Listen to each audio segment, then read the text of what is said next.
everyone, welcome back to new content of Cybrosys. In today's video, we're going to discuss about the failure location in quality control point. So let's dive into quality module, and here you can find the quality control points, and I'm going to choose the existing quality control point. And here you can see that we have a new field called failure locations. So if a quality checks fails, a destination location is chosen from their list. Each failed specific product quantity if control is for quantity, like all quantities of product if control is for product, and all quantities of product in the operation if control is for operation.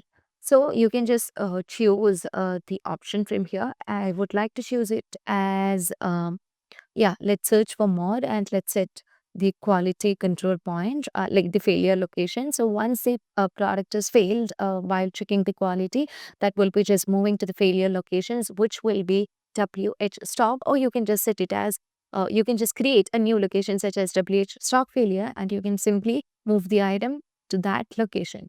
So once that's given, you can save the changes that you have made, and that's all for today. Thank you for watching the video.